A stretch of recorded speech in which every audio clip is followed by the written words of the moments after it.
이강민의 잡지사 5월호 9번째 페이지. 갓두른 배관처럼 토크를 콸콸콸 쏟아내는 무호흡 토크의 대가, 숭실사이버대 환경안전공학과 교수로도 활동하고 계신 곽지식 작가와 함께합니다. 어서 오세요. 안녕하세요, 곽지식입니다. 자, 오늘은 저희가 세계에서 가장 유명한 배관공 이야기를 한번 해보려고 하는데요. 누구겠습니까? 맘마미야! 슈퍼마리오 이야기를 해보도록 하겠습니다. 1997년 4월경에 제가 이런 이야기를 들은 적이 있습니다. 97년이요? 네, 97년 연도 정확하고요. 4월도 거의 정확합니다. 날짜를 제가 지금 정확하게 기억하지 못하겠는데 무슨 얘기를 들으셨죠? 무슨 이야기를 들었냐? 네. 어떤 사람이 이제 길을 지나가고 있는데 네. 하늘에서 이상한 사람이 막 날아가는 거예요.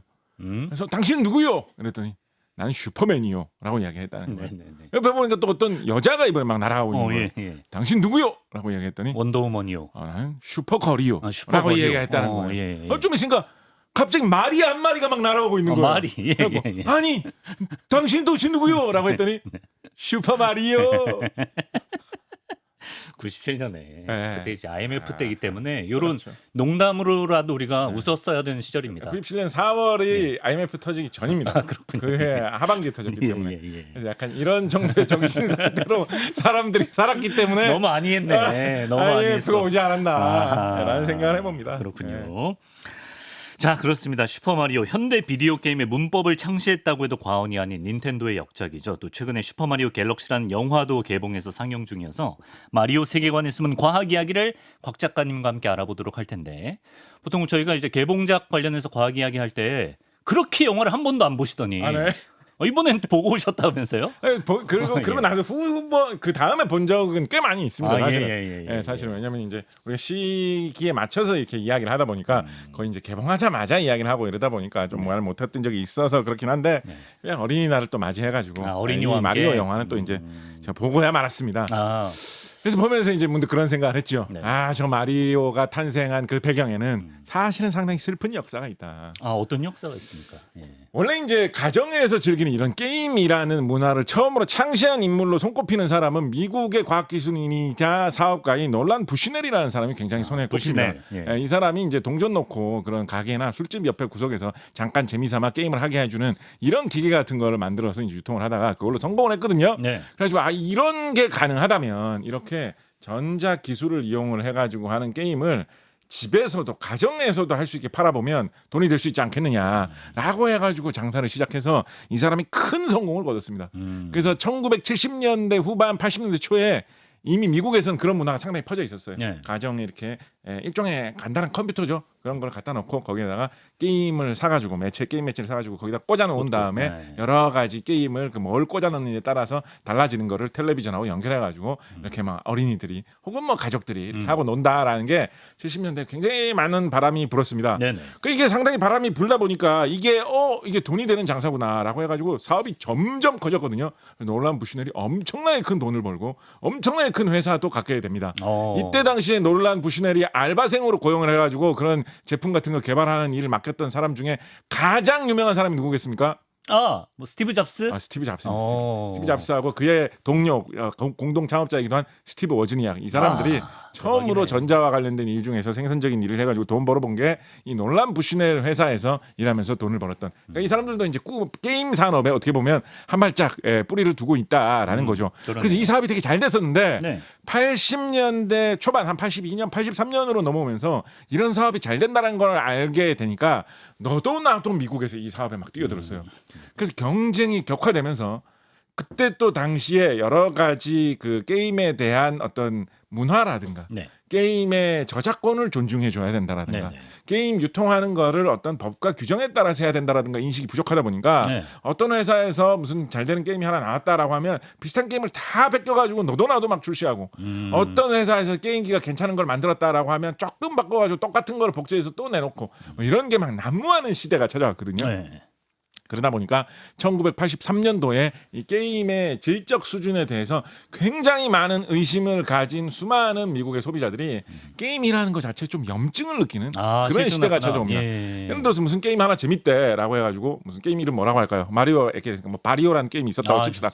바리오라는 게임이 나왔는데 재밌대라고 해가지고 바리오라는 게임 나도 하나 사볼까라고 해서 매장에 가보면 뭐 바리오, 슈퍼 바리오, 하이퍼 바리오, 뭐 타워 바리오, 파워 바리오, 뭐 별별 유사품들이 쫙 담아 있고 그 중에 대부분은 살펴보면 표지만 비슷하게 생겼지 쓰레기 같은 게임인 거예요. 예. 그러다 보니까 게임 자체에 실망하는 사람들이 너무 많아지고 네. 그에 비해서 물건을 파는 쪽에 그 산업 쪽의 경쟁은 너무 격화되다 보니까 게임 산업 이거 될 일이 아니다. 망할 산업이다. 이런 바람이 훅 불어 닥치면서 게임 산업에 불어닥쳤던 그 수많은 투자나 인기가 갑자기 1983년에 훅 꺼지는 그런 식었어. 엄청난 현상이 발생합니다. 네. 이때 당시에 미국에 수십 개의 게임 만드는 회사들이 있었는데 83년에 이 거품 꺼지는 이 현상이 발생한 다음에 뭐 5개 남기고 다 망했다든가 또 뭐 하여튼 뭐 어마어마한 예. 이런 충격이 발생합니다. 네. 이것을 흔히 비디오 게임 크래시라고 많이 이야기를 하고요. 네.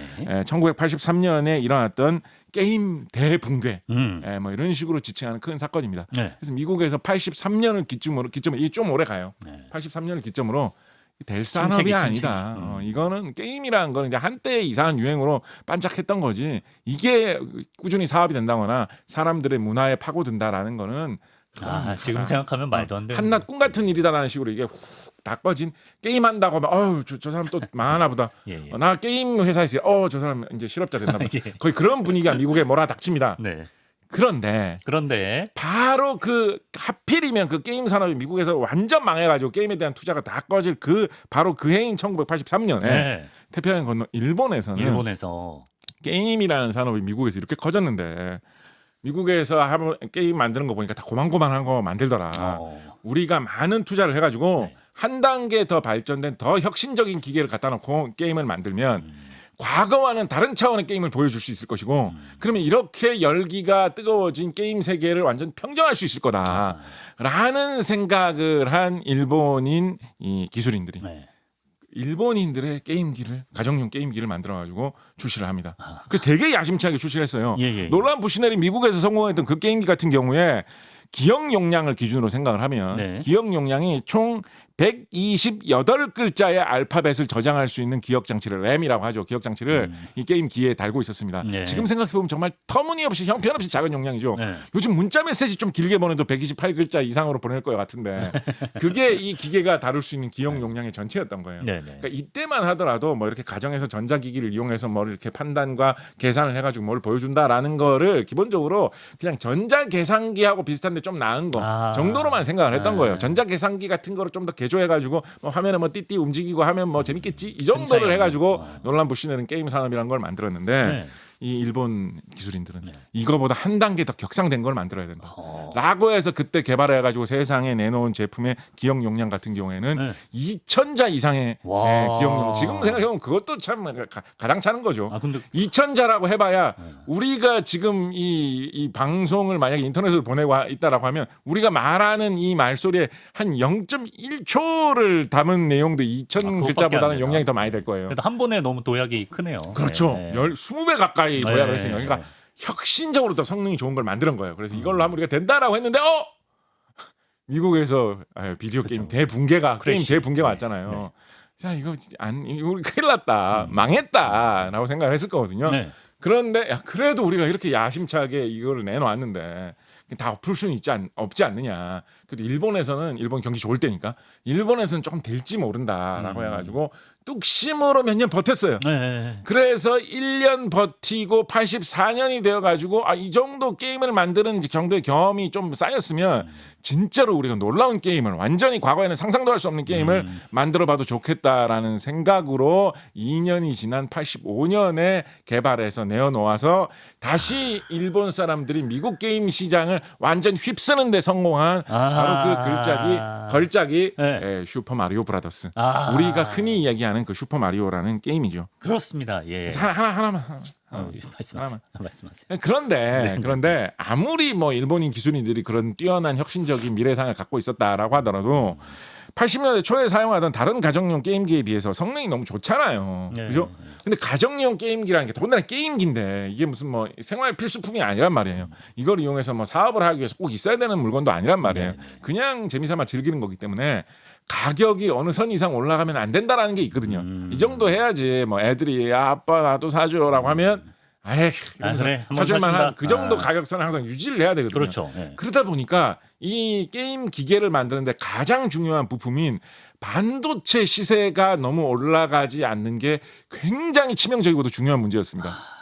그게 반도체 가격이 물론 반도체 가격이 어느 정도 높아져도 믿지면서 파는 것도 어느 선까지는 감내할 수 있어요. 네. 왜냐하면 게임기 자체는 그렇게 돈을 못 남겨도 네. 이런 슈퍼마리오 같은 잘 팔리는 게임을 만들어서 팔면서 돈을 좀 벌면 되니까 그래도 어느 선 이상으로 반도체 가격이 올라가 버리면 네. 이게 수지가 안 맞거든요. 네, 네, 네. 그래서 80년대에 이런 특히 80년대 초반 이럴 때는 80년대 중반까지도 예. 수많은 이런 전자제품 만드는 사람들이 이런 첨단 기기를 만드는 사람들이 반도체 시세를 되게 조마조마하게 생각을 했습니다.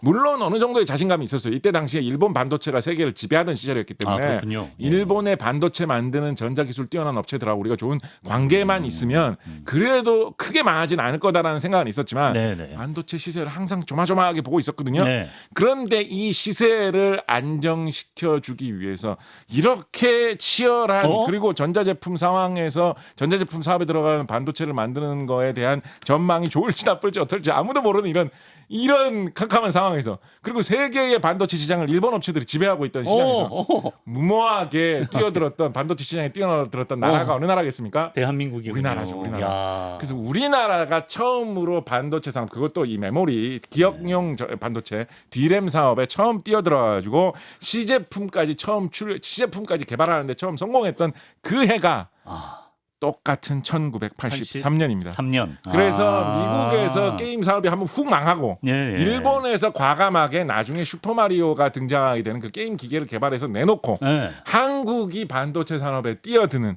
그 세 가지가 교차하던 해가 예. 1983년 운명의 해죠. 예, 그렇습니다. 그래서 간접적으로나마 이 세계의 게임 문화가 이렇게 많이 퍼져나가게 된데 한국의 이 반도체 이때 당시에 한국의 반도체 산업하던 사람들은 사실은 되게 무모하다고 생각 많이 했을 거예요.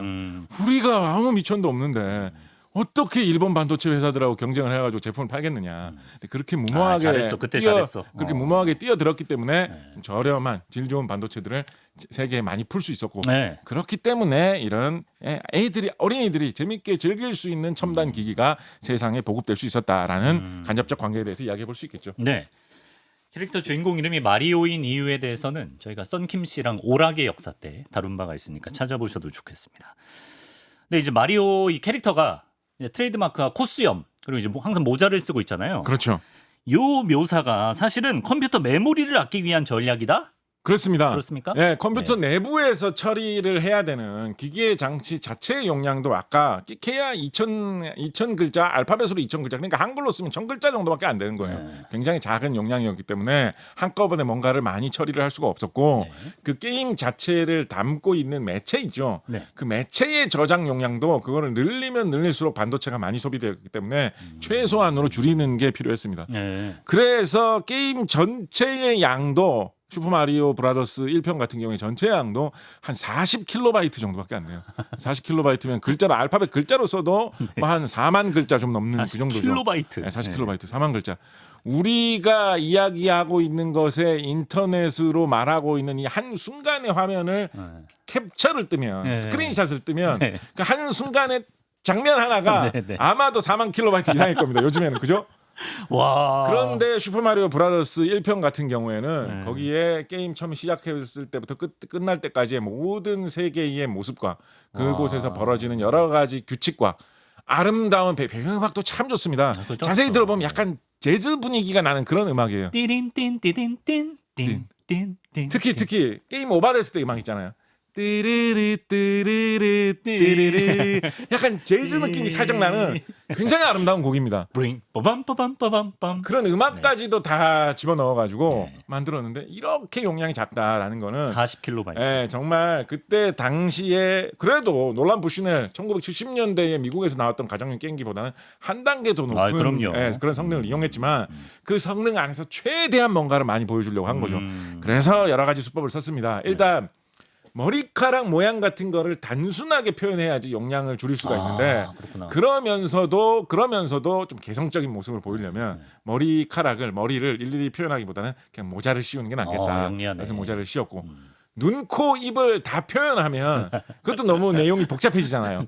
그러니까 그런데 그렇다고 해서 너무 밋밋하게 표현을 하면 또 재미가 없어 졸라맨 보이잖아요. 같잖아. 개성이 없어 보이잖아요. 그렇죠, 그죠? 그렇죠, 예. 콧수염을 넣어서 입을 잘했다. 가리고 코가 코도 있는 가리지. 것처럼 보이게 그렇지, 하자라는 그렇지. 그런 작전을 사용을 한 거고요. 예. 마찬가지로 팔의 움직임 같은 거를 좀 더 잘 보이게 하기 위해서 예. 바지도 옷차림도 일부러 멜빵 바지 같은 거를 입히게 하고 아하. 예, 그런 식의 여러 가지 작전이 들어갔습니다. 네. 그거 말고도 진짜 유명한 꼼수로 그런 거 있죠. 뭐 어떤 거요? 그 하늘에 떠 있는 구름 모양하고 그 구름 윗부분 모양이 이 풀섭의 모양하고 똑같다. 네. 색깔만 다르다. 이런 거 색깔만 있죠. 맞아. 그래서 이것도 그림을 2개를 저장하면 용량이 많이 드니까 그림을 하나만 만들어 놓고 그 그림의 색깔을 다르게 해가지고 보여주는 방법으로 구름도 표현하고 풀섭도 표현하는. 네. 예. 아 그런- 그래도 어떻게 그렇게 재밌냐? 예, 그렇게 해서 꽉꽉 눌러 넣어가지고 예전에는 아까 놀란 부시넬 시절의 게임이라고 하면 대충 어떤 거냐면 화면에 무슨 점이 하나가 나와가지고 막 돌아다니거든요. 아. 그러면 뭐 주인공을 이렇게 움직여가지고 그 점에 뭘 쏴가지고 맞춘다. 많이 맞추면 점수가 띡띡띡 올라가고 그럼 네가 많이 점수 맞췄냐, 내가 많이 점수 맞췄냐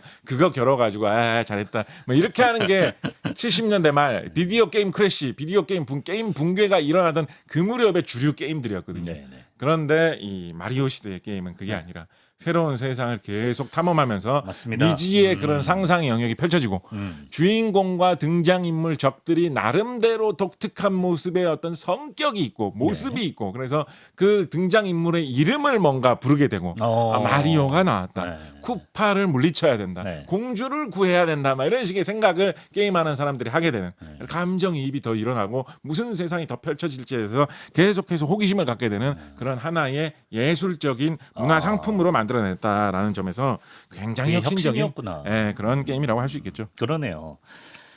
이 마리오 슈퍼마리오의 초기 이름이 점프맨이었다고 합니다. 그 정도로 이제 슈퍼마리오 하면 점프력을 우리가 얘기하지 않을 수가 없는데 좀 과학적으로 접근해서 이 중력을 거슬러서 본인 키의 몇 배나 되는 높이를 마리오처럼 점프할 수 있으려면 지구에서 물리학적으로 얼마나 큰 폭발력과 뭐 근력 이런 것들이 필요할까요? 일단 불가능합니다.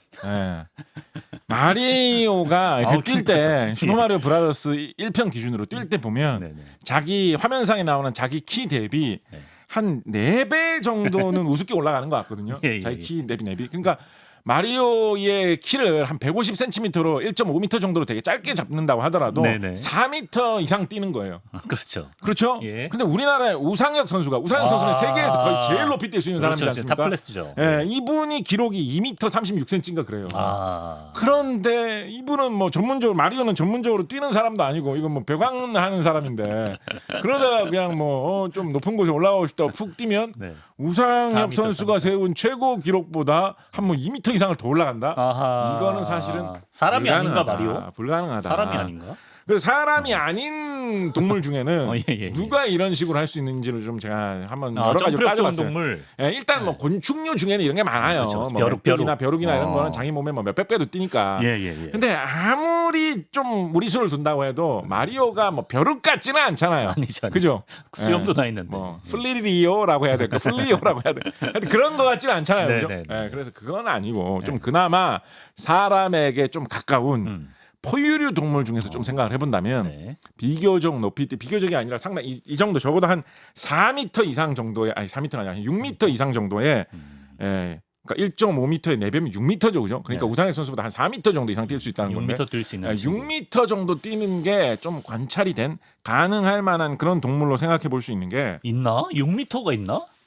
표범류 동물 있죠, 표범. 우리나라에서 과거에 많이 살았던 표범. 지금은 뭐 거의 멸종돼서 남한 지역엔 적어도 없다라고 합니다만 네.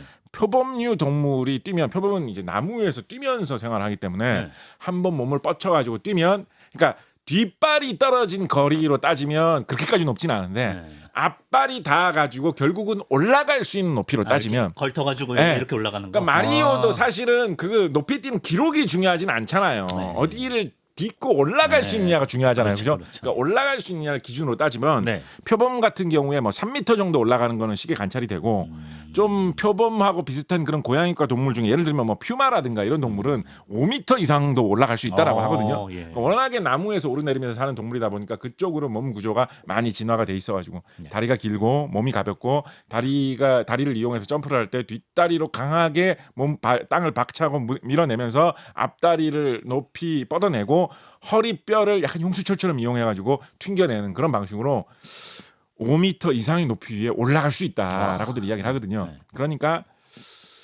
약간 마리오보다는 뭔가 레오파르디오라고 해야 될까요? 약간 표범 표범 마리오, 인간 표범 같은 마리오. 표범맨 같은 그런 느낌으로 한다면 조금 가능할 수 있지 않겠느냐. 가능하다. 그래서 요즘은 뭐 이제 저장 용량 같은 게 훨씬 더 늘어났으니까 네. 마리오를 굳이 요즘 현대가 조금 더 과학적인 감각으로 표현을 하려면 네. 옷을 멜빵 바지보다는 네. 약간 호피무늬 옷 같은 걸 좀 입히는 게 낫다. 그것도 그럼 호피무늬 중에서 좀 더 이제 강렬한 거 입으시려고 하는 분들은 약간 이런 표범 무늬 같은 걸 또 좋아하시지 않습니까? 예. 그런 무늬가 좀 어울리지 않겠느냐. 그걸 입히라고. 나는 뒷버전에서 생각을 약간 하늘 다람쥐 코스프레 같은 것도 있어가지고 그렇죠. 나는 기능도 좀 더 있어요. 평범하게 그냥 네. 몸 크기 대비로 생각을 해보면 네, 네. 토끼 같은 경우에 토끼는 뭐 이제 가축으로도 많이 기르니까요. 토끼 같은 경우는 높이 뛰면 1m 정도는 훅 뛰거든요. 네. 그런데 토끼의 전체적인 그 어깨 높이를 보면 뭐 한 20cm, 수십 cm에 불과해요. 그러니까 자기 몸 높이의 한 4-5배 정도를 뛰는 그러네. 토끼들은 좀 흔히 볼 수 있습니다. 네. 그렇다고 한다면 토끼 정도의 어떤 신체 구조와 힘을 갖고 있다면 그렇다고 한다면 마리오도 좀 가능하지 않겠느냐. 그런데 좀 토끼 같지는 않잖아요. 아무리 봐도. 그냥 아저씨죠.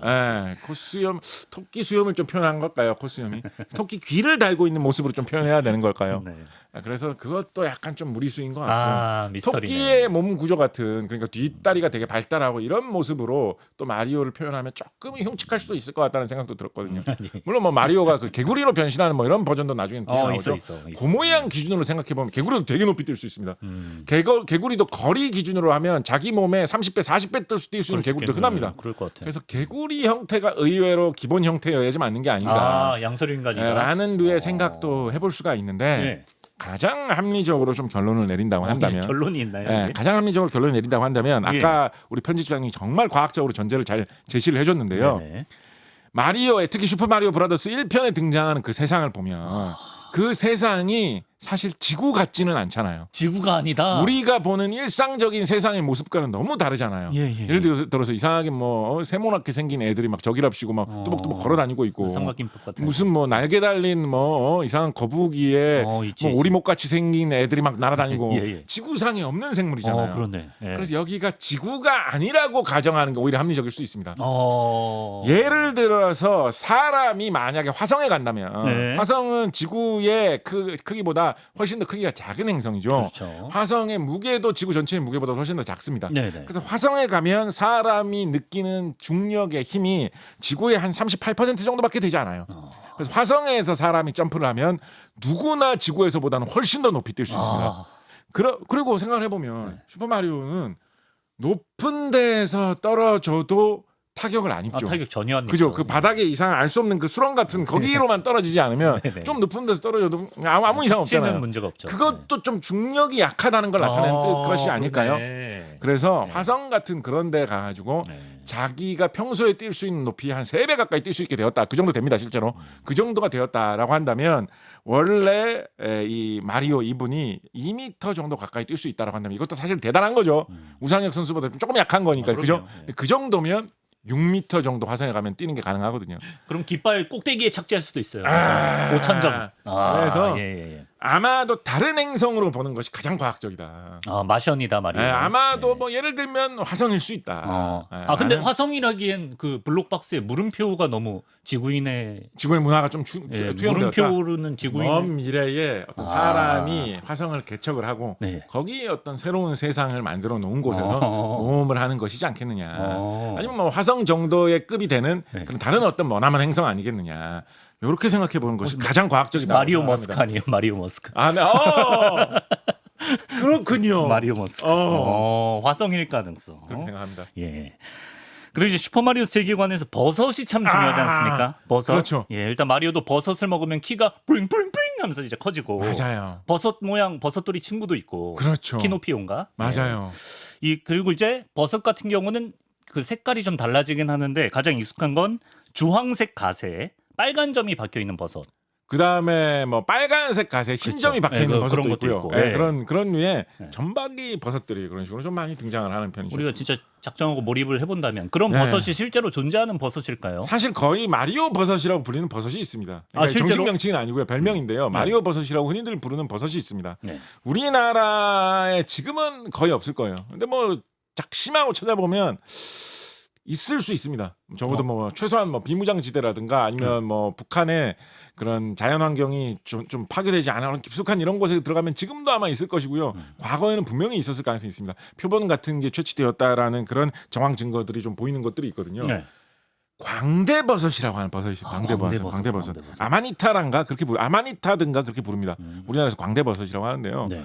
광대버섯의 모양이 마리오 버섯은 좀 이렇게 똥똥하게 약간 펑퍼짐하게 생겼다면 네. 그거를 조금 이렇게 슬림하게 네. 자루가 조금 이렇게 가늘고 길게 살짝 뽑아 놓는다라고 하면 진짜 광대버섯하고 비슷하게 색깔이 생겼습니다. 비슷하네요, 진짜. 네, 광대버섯이라는 버섯과 네. 매우 비슷하게 생겼습니다. 그래서 이 버섯이 뭐 세계 여러 곳에 이 광대버섯이라고 우리가 흔히 부르는 게 한 종만 있는 게 아니거든요. 네. 몇 가지 종이 있는데 그걸 묶어가지고 아마니타 이런 식으로 부르는데 광대버섯 종을 세계 여러 곳에서 본 사람들이 이걸 별명 삼아서 마리오 버섯 이런 식으로 부릅니다. 근데 이걸 딱 봤을 때 그냥 느낌상으로도 네. 이게 먹으면 될 것 같이 생겼습니까? 안 먹어야 될 것 같이 생겼습니까? 동네가 확 나는데요. 네, 딱 봐도 독버섯처럼 생겼잖아요, 네, 그죠? 화려해. 먹으면 큰일 납니다. 아, 그래요? 먹으면 큰일 나고요. 예. 광대버섯 중에 우리나라에서 좀 흔히 보이던 거 같은 경우에는 조금 먹어가지고 목숨을 잃지는 않습니다. 그렇지만 몸에 굉장히 안 좋고요, 해롭고요. 네. 뭐 많이 먹으면 목숨 잃을 수 있을 것 같기도 하고 광대버섯하고 비슷한 느낌을 주는 버섯 중에는 사람의 목숨을 빼앗을 수 있는 것들도 꽤 있거든요. 그래서 기본적으로 버섯은 아마추어가 산에 가가지고 함부로 따먹는 게 아닙니다. 예. 굉장히 뻔하게 먹을 수 있는 버섯처럼 야 이거 그냥 우리가 뭐 항상 먹던 느타리 버섯하고 똑같이 생겼잖아. 네. 그런데 먹으면 독버섯이라서 조금만 먹어도 죽는 거. 그럴 수 이런 게 버섯은 우글우글합니다. 네. 그래서 버섯은 그냥 아마추어는 뭐 이렇게 이거 재미삼아 따가서 먹어보고 이런 걸 아예 안 하는 게 원칙입니다. 네. 그래서 광대버섯도 먹으면 안 되는. 광대버섯 그 자체는 그렇게까지 위험하지는 않을 수도 있지만 네. 그래도 뭐 좋을 거 하나도 없는 버섯이고 그 비슷한 것 중에는 진짜 위험한 것도 있을 수 있기 때문에 네. 혹시나 산에서 광대버섯하고 비슷한 걸 봤다라고 하면 인터넷에 검색을 해보시고 만약에 진짜 광대버섯이 정확하다라고 하면 그냥 우리나라에 되게 희귀한 광대버섯이 내가 간 그곳에서 발견됐구나라는 거를 뭐 어디 인터넷 같은 데 올리셔가지고 좀 자랑하시든지 하시면 되고 뭐 드시면 절대 안 된다. 절대 안 라고 된다. 말씀을 드리도록 하겠습니다. 예, 광대버섯이라는 게 있었네요. 네. 근데 왜 그런 설정을 했을까요? 버섯 먹으면 막 키가 엄청 커지고 거의 한 2배 커지는 것 같아요. 제가 이것도 되게 고민을 많이 해봤거든요. 네. 광대버섯이고 무슨 어떤 딴 버섯이고 간에 네. 버섯을 아무리 먹어도 그것 때문에 키가 갑자기 커진다거나 아니면 뭐 무슨 싸움을 잘하게 돼가지고 평소 같으면 한 번에 목숨을 잃을 수 있는데 한 번 정도는 버틸 수 있게 된다거나 그런 효능을 줄 만한 버섯은 없어요. 아무리 궁리를 해봐도. 네네. 그렇게 해서 이렇게 살펴보다 보니까 네. 사실은 조금 위험한 생각 하나에 도달하게 되었습니다. 어떤 위험한 생각을? 하필 이제 광대버섯하고 비슷하게 생겼기 때문에 이 생각에 도달하지 않을 수 없었는데요. 예. 광대버섯에 들어있는 그 위험한 나쁜 성분 중에 하나가 네. 무시몰이라는 성분이 있어요. 무시몰. 무시몰? 네, 무시몰이라는 성분이 있어요. 근데 무시몰이 어떤 역할을 하느냐? 네. 사람의 신경을 파괴하는 역할을 합니다. 신경을 파괴해요? 네, 그래서 무시몰을 먹으면 네. 사람의 신경이나 뇌가 망가집니다. 아. 그렇다는 말은 환각이나 성격의 이상 같은 것들이 찾아올 수가 있다라는 거죠. 모든 게 마리오의 환상이다. 그러니까 그렇게 하면 너무 좀 위험하잖아요. 그래도 마리오에게 좀 미안하기도 하고 예. 그리고 뭔가 이 뛰어난 게임을 우리가 좀 욕되게 하는 것 같잖아요, 그죠? 예. 그래서 그렇게 볼 수는 없는데 이거는 뭐 화성설처럼 그렇게 제가 강하게 미는 것은 아닌데 그런데 이거 아니고는 설명이 안 굳이 되나요? 비슷한 걸 찾아보자면 저는 이 정도 설명까지밖에 도달하지 못했다라는 정도로 이야기를 해보도록 하겠습니다. 예. 그래서 마약 밀매하시는 범죄자 이런 분들이 네. 광대버섯이나 그 비슷한 무스몰이 들어있는 버섯을 찾아가지고 유통하려는 사례가 있어요. 실제로. 우리나라에서 그런 걸 하다가 검거되신 분들이 꽤 있습니다. 진짜요? 그러니까 이거를 보시고 나 산에 가서 무스몰 있는 버섯 찾아봐야지. 큰일 납니다. 예. 일단은 그렇게 해서 못 모르고 환각 효과가 있는 버섯 찾다가 엉뚱한 거 먹어가지고 목숨을 잃을 걸로 확률이 가요. 매우 네. 높고요. 네. 예, 그게 아니라 요행 우연히 진짜로 크게 몸에 목숨은 빼앗지 않으면서 네. 뇌만 좀 파괴하는 버섯을 찾았다. 네. 근데 뇌 파괴되는 것도 되게 안 좋은 거죠, 그죠? 당연하죠. 그런 걸 했다고 해도 그거를 하고 있다라는 게 누군가에게 들키면 구치소로 예, 가야죠. 구속될 수 있습니다. 예. 그래서 그건 절대 하시면 안 되는데요. 네. 옛날 사람들은 이런 걸 몰랐겠죠. 몰랐겠죠. 그래서 이런 거를 옛날에는 종종 소비하고 했던 것 같습니다. 어떻게요? 유럽에서 그려진 많은 그림들 중에 보면 예. 사람이 요정을 만난다거나 아니면 뭐 사람이 그런 신비한 마력을 가지는 사람들을 숲에서 만나는 장면 이런 것들을 그려놓은 그림들이 본 것 있거든요. 같아요. 예. 근데 그런 그림들의 주변 풍경을 보면 항상 이런 빨갛고 눈에 잘 뜨이는 네. 그런 버섯들이 같이 그려져 있는 경우가 아, 그래요? 꽤 많이 있습니다. 아, 그래요. 네, 그래서 뭐 상세한 설명은 그림에는 안 달려 있으니까 알 수는 네. 없지만 아마도 여기에 과학적으로 그럴듯한 이야기를 붙여보자면 유럽에서 어떤 사람이 나는 요정을 만나가지고 마법 부리는 방법을 배웠다라고 주장한 무슨 마법사 이런 사람들이 옛날에 중세시대 유럽에 있었겠죠. 네. 그래서 그 사람이 그 사람은 지금 마법사들 때문에 원래 모아둔 사람이었는데라고 하면 그 아저씨 뒷산에 가지고 버섯 캐던 사람이야라고 했겠죠. 네. 그래서 그거를 그림으로 표현하는 게 혹은 뭐 그런 이야기가 전설로 내려온 거를 그림으로 표현하는 게 유행을 했는데 사실은 그 아저씨가 버섯 중에서 이것저것 먹어보다가 무시몰 같은 이런 물질이 들어있는 버섯을 먹고 요정이 나타나가지고 나에게 마법을 알려주는 것 같은 그런 이상한 환상을 체험해준 다음에 동네에 가가지고 내가 요정을 봤네, 마법도 부릴 수 있네, 그런 이야기를 막 하는데 이 사람이 거짓말하는 것 같지는 않거든요. 왜냐면 환각 속에서 지금 정상적인 판단력도 이미 내가 파괴돼서 상승 좀 줄어들었어요.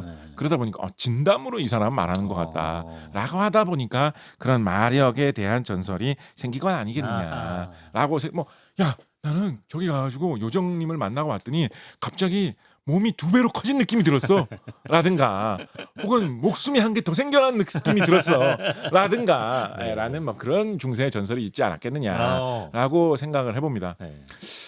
유럽 사람들이 좀 약간은 좀 뭐 편견이 들어간 결과일 수는 있겠습니다만 아시아나 아메리카 각지의 여러 민족들을 조사를 하다 보면 어떤 기록도 남긴 적이 있냐면 이 민족의 어떤 주술사 같은 사람은 그러니까 아시아나 아메리카의 어떤 낯선 민족을 만났는데 이 민족의 주술사라고 하는 사람은 조상님들하고 대화를 할 수가 있다.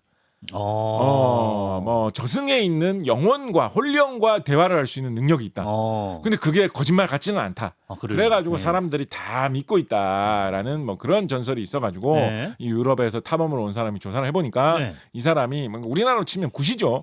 굿 비슷한 그런 의식을 하는데 그 의식을 하기 전에 항상 물에다가 차에다가 버섯? 혹은 술에다가 버섯을 좀 타먹더라. 진짜로? 네, 그런 류의 이야기가 유럽에 좀 퍼진 적이 있습니다. 그래서 이거를 보면 뭐 실제로 어느 정도나 얼마나 뿌리 깊게 진실성 있게 많이 퍼져 있는 이야기인지는 모르겠습니다만 그런 몇몇 어떤 민족들의 그런 주술사들이 내가 어떤 저승에 있는 어떤 영혼과 혼령과 대화를 해가지고 한을 풀어주기 위해서 그 사람의 말을 한다라고 하면서 막 일단 뛰면서 여러 가지 이야기를 하고 춤도 추고 막 제정신이 아닌 것 같은 상태에서 귀신의 말을 하는 귀신의 시인 것 같은 모습을 보여주는 그런 활동을 한 게 어쩌면 무시몰 때문에 환각이 일어나서 뇌가 잠시 기능이 파괴되어서 한 행위일 수도 있겠구나. 마리오 무속 인설? 아니라니까요. 근데 이제 네네네.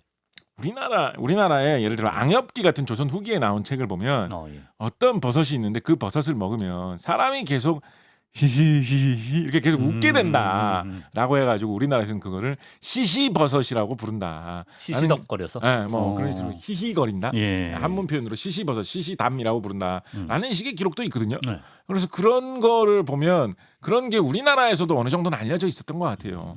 조선 초기에 용제총화라는 책을 보면 어떤 이야기가 나와 있냐면 충청남도 서산에서 어떤 서산에 좀 어떤 장소까지도 나와 있는데 거기서 어떤 큰 행사를 하는데 그 행사에 여성들이 좀 많이 참여를 했대요. 특히나 평소에는 되게 근엄하고 바깥의 모습조차도 잘 드러내지 않는 양반님 댁의 마님들이 귀부인들이 되게 많이 참여를 했었대요. 그런데 여기서도 이제 버섯 조심해야 되는 게 드러나죠. 소나무 밑이었나? 아마도 송이버섯하고 비슷하게 생긴 버섯이었나 봐요. 되게 먹음직스러운 버섯이 있어가지고 야 이거 자연송이 이거 비싼 거야 이런 식으로 생각했겠죠.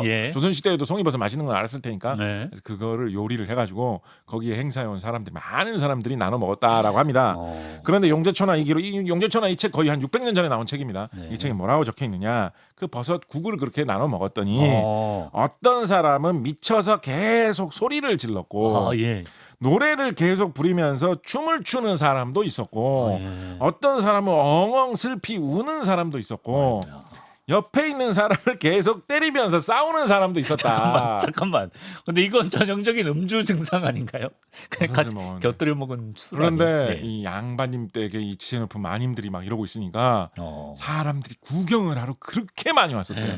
그래서 주변에 인산인해가 되었다라고 네. 하거든요. 예, 예, 예. 근데 이거를 당시에 뭐 치료할 방법 같은 걸 모르잖아요. 그래서 네. 그 가족이나 뭐 이런 사람들이 달려와가지고 머리도 제대로 묶지 못하고 달려왔다 이런 식으로 되어 있습니다. 달려와가지고 낫기 위해서 노력을 하는데 이제 옛날 사람들이 보고 뭐 버섯에 무시머리 어쩌고 이런 생각을 못했을 거 아니에요. 당연하죠. 그래서 귀신이 들렸다라고 생각을 해가지고 배를 향해서 그 사람의 배를 향해서 예. 배를 문지르면서 했을까요? 예? 주문을 외웠다라는 그런 기록이 있어요. 네, 그거를 귀신 씌인 걸로 좀 착각을 한 거죠. 실제로 그렇게 쓰니까 네, 썼겠죠. 이건 네. 이 사건이 있었던 사건이 실제로 있었던 예. 사건이에요. 네, 그런 사건도 있었고 목숨 잃은 뭐 쓰러져 가지고 영영 깨어나지 못하거나 영구적인 장애를 입었다라는 사람들도 있었던 것으로 이제 되어 있습니다. 네, 야생버섯 조심해야 돼요. 스웨덴에서는 스웨덴. 갑자기? 스웨덴뿐만 아니라 뭐 스웨덴, 뭐 노르웨이, 덴마크 거의 버섯 많이 먹잖아. 채집해서. 그러니까, 그러니까 스웨덴 지역에서는 어떤 게 있었냐면 옛날부터 내려오는 이야기로 스웨덴에서 베르세르크라고 하는 게 있었어요. 아, 베르세르크. 베르세르크라는 게 뭐냐? 네. 이제 전투가 일어나면 네. 바이킹들이 막 싸우기 시작하면 보통 일반적으로 싸우는 사람들도 있는데 네. 어떤 사람들은 진짜 괴물같이 싸우는 사람이 있다. 네. 맞아도 아픈 줄도 모르고 예. 그냥 한 번 정도 그냥 때려도 그냥 버티고 예를 들면 뭐 덩치가 자기의 크기의 2배가 되는 것처럼 그렇게 싸우는 뭐 그런 엄청난 이상한 사람들이 있다. 예. 그걸 베르세르크라고 불렀거든요. 네. 어원을 따지기로는 곰 가죽 같은 그런 사람들이다라고 해서 베어에서 온 베르세르크라는 말이 되었다라고 이야기를 하는데 예. 그러니까 이제 곰 같은 사람으로 변신한 괴물 같은 이상한 전사 이런 걸 뜻하는 말이죠 베르세르크. 그렇겠네요. 네. 그래서 왜 이런 게 스웨덴에 도대체 있었느냐라는 게 좀 역사의 수수께끼입니다. 여러 가지 네. 기록을 보면 그런 사람들이 진짜로 있기는 있었던 것 같아요. 가끔씩. 그냥 골리앗 같은. 예. 왜 이런 게 나타났느냐라는 설이 있었는데 한때 되게 많이 퍼졌던 이야기로 네. 스웨덴에서 말씀하신 대로 버섯 같은 걸 좀 좋아하는 문화가 있잖아요. 네. 그러니까 전투 직전에 네. 일부러 무스물 같은 게 많이 들어있는 광대 버섯 같은 그런 거를 좀 먹는 사람들이 있었던 거 아니냐. 그래서 어떤 환상 속에서 어떤 공포감 같은 것도 다 두려움이 잃고 자기의 어떤 통증이라든가 자기가 얼마나 필요하냐 이런 것도 다 잃은 상태에서 막 날뛰는 게 베르세르크 아니었겠느냐라는 설이 몇백 년 전부터 유럽에서는 되게 유행했거든요. 네네. 근데 최근에 스웨덴 학자들의 연구로 이게 좀 부정되고 있어요. 그래요? 스웨덴 학자들이 우리 조상들이 이랬을 일 없다라고 하면서 네. 왜냐하면 그거에 대한 그런 설은 좀 꽤 옛날부터 많이 퍼져 있었는데 실제로 스웨덴의 이런 전사들의 전성 시대에 이런 식으로 활용했다는 기록을 찾기가 되게 어려워가지고 지금 스웨덴 학자들은 이거는 좀 부정하고 있는 상태입니다. 그럼 베르세르크를 뭐라고 설명하나요? 모르겠어. 약간 역사의 수수께 뭐 여러 가지 설은 있습니다. 뭐 어때서 그렇다 어때서 그렇다 그냥 술 한잔 하신 거 아니야 뭐 여러 설은 있는데 좀 모르겠는데 만약에 베르세르크의 비밀을 스웨덴의 고고학자들이 역사학자들이 혹은 과학자들이 밝혀낸다면 정말 슈퍼마리오 버섯 같은 것이 어쩌면 스웨덴의 어느 숲속에서 발견될 수도 있지 않을까라는 생각을 한번 해보죠. 아, 그렇구나. 우리가 그러면 그런 버섯이 있다고 치면 뭔가 버섯을 먹든 뭔가 다른 외부적인 요인에 의해서 세포가 단기간에 급격하게 커지는 상황을 가정해 봤을 때 몸집도 커지고 어떤 일이 벌어질까요? 좀 상상을 해보면. 망한다고 볼 수 있습니다. 뭐가 인생이 망한다? 뭐 여러모로 힘들어진다라고 볼 수 있습니다. 뭐가 제일 특히 힘들죠? 마리오처럼 그렇게 열심히 뛰어다니면서 모험을 해야 되는 상황에서는 굉장히 불리해진다라고 볼 수 있습니다. 일단 여러분 이게 상식적인 이야기인데요. 대원칙으로 어떤 게 있냐면 기본적으로 쥐처럼 작은 생물이 있고 코끼리처럼 되게 큰 생물이 있잖아요. 사람도 아기 때는 크기가 작고 어른이 되면 크기가 커지죠. 그렇게 크기가 작은 생물과 크기가 큰 생물의 기본적인 차이는 세포가 큰 게 아니라 세포 크기도 차이는 납니다. 세포의 개수가 많아가지고 차이가 나는 게 기본입니다. 그러니까 마리오가 덩치가 커지려면 세포의 크기가 늘어나서는 안 되고 사실은 세포의 개수가 짜르르륵 많아지는 게 더 중요합니다. 분열을 해야 되나? 그렇죠. 근데 그렇게 하는 거는 되게 생각하기 어렵잖아요. 그래서 세포의 뭐 어차피 뭐 상상인데 세포의 크기가 늘어난다고 좀 해줘라고 하면 사람의 세포 중에서 특히 이제 어른의 세포 중에서 세포 예외적으로 세포의 크기가 잘 늘어나는 세포도 있어요. 사람 몸에 있는 세포 중에 어떤 세포는 크기가 잘 늘어날까요? 뇌세포 아닐 것 같아. 지방세포입니다. 지방세포. 왜 또 그게 늘어나? 지방세포는 밥을 많이 먹으면 지방세포의 개수가 늘어나는 것도 있지만 세포 하나하나의 크기가 커지면서 이게 살이 됩니다.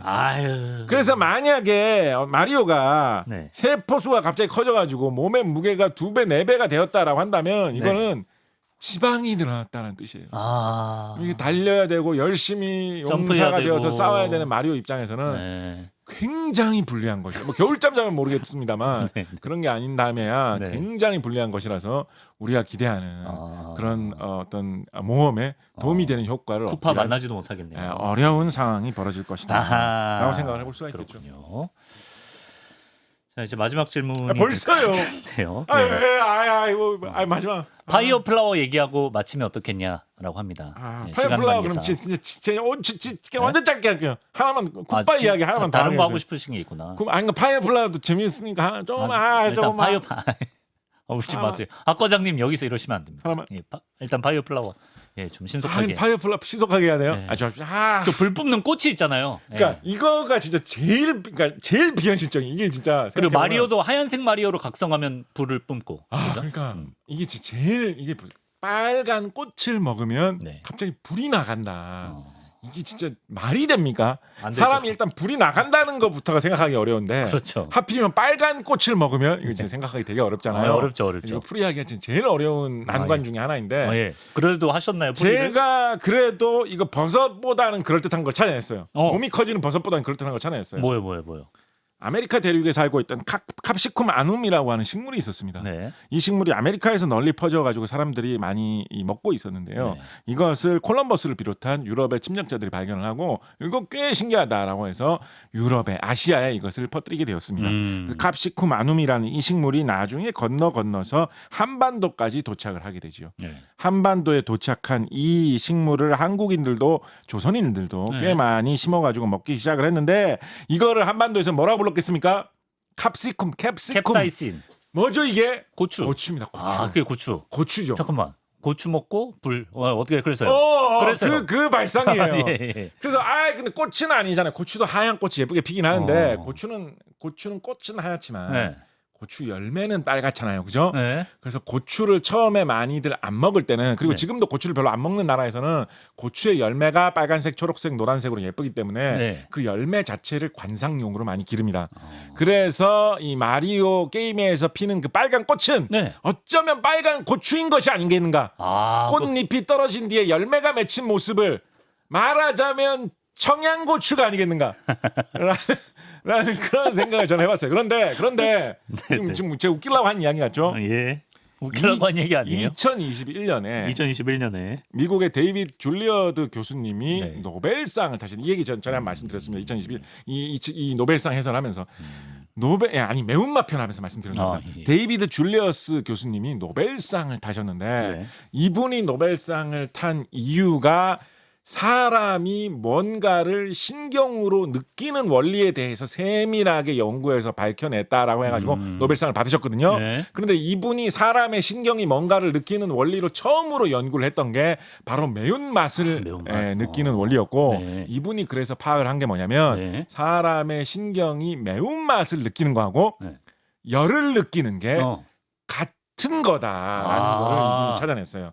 그러니까 고추 먹고 맴맴을 하는 게 뜨거운 기운을 뿜어낸다라는 거하고 과학적으로도 일치한다라는 사실을 밝혀냈다. 노벨상 수상자인 데이비드 줄리어스 교수님이 노벨상을 수상하신 연구를 하던 그 시발점에서 밝혀내신 거고요. 이분이 노벨상을 수상을 하셨다라는 소식을 듣고 나서 이분의 학교에서 이 동료와 학생들이 이분을 축하해 주기 위해서 뭘 해줬는지 아십니까?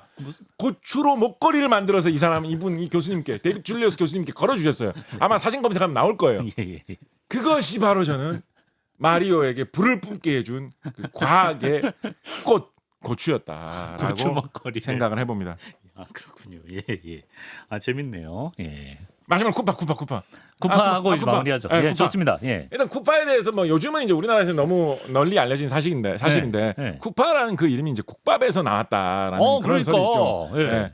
이제 그 일본에서 이 게임을 개발하던 제작진이 네. 회식 겸 해가지고 야키니쿠 집인가 막 한국 음식 많이 파는 데 갔는데 거기서 어떤 사람이 국밥 먹고 싶다 뭐 이런 맞아. 말하는 걸 듣고 네. 국밥 네. 어감 되게 세고 멋진데 실제로 라고 생각을 제작진 했고, 측이 밝힌 거예요. 네, 나중에 나오는 이야기를 들어보면 처음 그 이제 야키니쿠집 이런 거니까 고기 요리가 많다 보니까 한국 음식 중에 일본 사람들이 보기에 고기 요리가 좀 많은 편인 느낌이 든다라고 하죠. 네. 국밥도 뭔가 고기 같은 걸 막 뜯어먹는 음식인 것 같은 느낌으로 착각을 해가지고 그렇게 생각했구나. 뭔가 총대장에게 보스에게 좀 어울린다라고 해서 국밥을 변형한 쿠파라는 이름을 붙였다라고 합니다. 네네. 자, 그런데 이게 이제 이렇게 또 제작진께서 한국과 인연을 이렇게 연결을 해주셨으니까 네.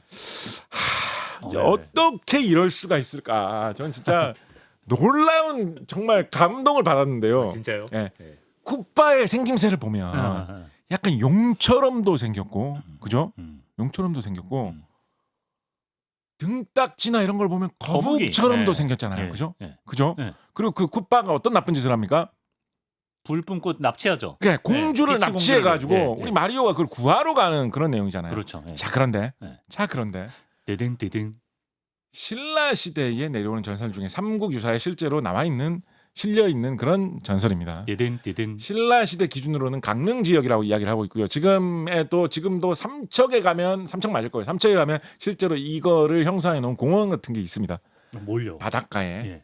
수로 부인 전설이라는 전설이 있어요. 수로 부인. 이 삼국 유사에 나와 있는 대로 그대로 말씀드리면 수로 부인이 남편이 그쪽 지역의 사또가 돼가지고 그쪽 지역으로 부임을 했는데 수로 부인이 정말 최고의 미인이었다라고 되어 있습니다. 삼국 유사 전체에 실린 이야기 중에 미인이었다라는 걸 이 정도로 강조한 이야기가 하나도 없는데 그걸로 보면 제가 보기에는 이 신라 기준으로는 역사상 최고의 어떤 미인이었던 것 같습니다. 그래서 삼국 유사에 뭐라고 적혀 있냐면 이 미인이 나타난 걸 보고 산 깊은 삶과 바다에 있는 어떤 신령이나 괴물들이 나와가지고 납치를 많이 해가곤 했다라는 이야기가 실려 있거든요. 그런데 바닷가에 이렇게 출연을 하니까 해룡이 나타나가지고 해룡이 수로 부인을 납치를 해갔다라고 돼 있어요. 해룡이니까 직역을 해보면 바다용이죠, 그죠? 그러니까 용 같은 그런 게 수로 부인을 납치를 해갔다라는 거예요. 와, 그런데 난감했을 거 아니에요, 남편이. 난감했을 거 아니에요. 남편이 누구예요? 유명한 사람 아니에요? 아니 이름도 나와 있어요. 남편이 이름이 안 나와 있고 직위만 나와 있대요. 그러니까 왕 이런 건 아니죠. 왕급은 아니고. 남편이 난감할 거 아니에요. 그러니까 어떤 노인이 나타나가지고 노인이 나타나가지고 여러 사람의 말은 정말 많은 걸 움직일 수 있다라고 하니까 남편 순정공입니다. 순정공 다 같이 노래를 부르면 그거에 못 견뎌가지고 이 룡이 수로 부인을 돌려볼 줄지 모른다라고 해가지고 노래를 부르기 시작하거든요. 노래를. 저는 이 노래를 알려준 이 영감님이 분명히 코수염이 있었을 거라고 생각을 합니다. 저는 멜빵 바지를 입었을 가능성도 상당하다고 생각을 합니다. 그래서 노래를 부르는데 노래 가사가 해가 바다의 노래라고 해가지고 노래 가사가 적혀 있습니다. 노래 가사가 제일 처음 시작이 어떻게 시작하느냐? 어떻게 시작하는지 아세요? 어떻게요? 거부가 수로 부인을 내어놓아라 이렇게 시작을 합니다. 거북이? 그 용을 이 노인은 거북이라고 또 부르고 있는 거예요. 그 용과 거북이가 합쳐져 있는 그런 괴물이 아니었을까요? 국밥이. 그리고 절묘하네, 노래를 불렀더니 결국은 나와가지고 수로 부인을 돌려주었다라고 돼 있거든요. 수로 부인이 나와가지고 이제 주변 사람들이 야 바닷속에 가봤더니 어떻느냐라고 물어봤을 거 아니에요. 그러니까 수로 부인이 뭐라고 이야기를 하느냐. 7개의 보석으로 7개의 보석으로 장식되어 있는 궁전이 있고 그러니까 용궁 같은 게 있는 세상으로 갔다라는 이야기예요. 음식이 달고 부드럽고 향기롭고 깨끗해서 연기나 불로 만든 우리가 일반적으로 먹는 이 세상의 음식과는 달랐다. 신비의 세계에 갔다 왔다라고 이야기를 하고 있거든요. 수로 부인이 만든 이 음식 뭘로 만든 음식이겠습니까? 버섯이요? 버섯으로 만든 음식이었겠죠. 이 세상이 바로 그렇게 당연하다는 듯이 이 세상이 바로 슈퍼마리오 브라더스를 하다 보면 하필 몇 단계였더라 가다 보면 물 스테이지가 나오면 물 스테이지. 헤엄치는 데 있죠. 빠바바바바바바바바바바바바바 이거 막 나오는 스테이지. 있죠.